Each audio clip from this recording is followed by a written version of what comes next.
فيلمنا بيبدأ في بيت هادي في واشنطن. كريس ماكنيل ممثلة مشهورة عايشة مع بنتها الصغيرة ريجن اللي عندها 12 سنة.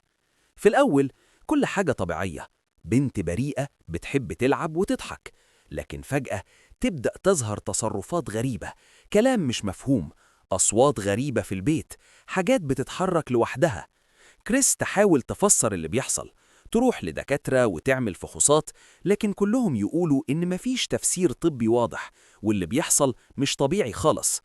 ريجن تتحول تدريجياً، تبقى عنيفة، صوتها يتغير، وشها يتبدل، وكأن في قوة شريرة سيطرت عليها. الأم تبقى في حالة رعب ويأس، مش عارفة تعمل إيه، لحد ما تلجأ للكنيسة.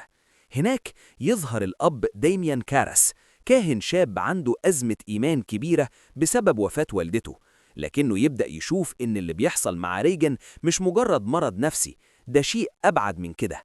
كارس يحاول يقنع نفسه ويواجه شكوكه، لكن الموقف بيكبر، فيتم استدعاء الأب ميرين، كاهن كبير في السن عنده خبرة طويلة في مواجهة الأرواح الشريرة.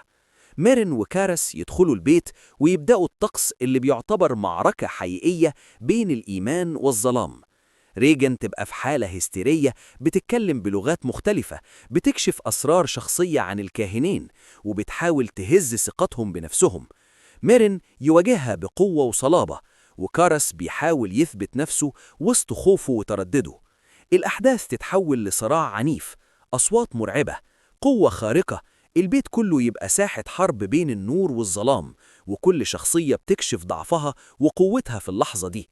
كريس واقفة مذهولة، مش قادرة تصدق إن بنتها الصغيرة بقت ساحة لمعركة روحية بالشكل ده، وكل لحظة بتعدي بتخليها بتفقد الأمل، لكن في نفس الوقت بتتمسك بأي خيط ممكن ينقذ ريجن. وفي وسط الصراع اللي بيهز البيت كله، بتزيد فيها قوة الشر وتضعف فيها عزيمة البشر. يفضل السؤال معلق في الهواء: هل فعلا الإيمان قادر يغلب الظلام؟ ده كان مجرد ملخص سريع عشان تعرفوا فكرة الفيلم The Exorcist 1973.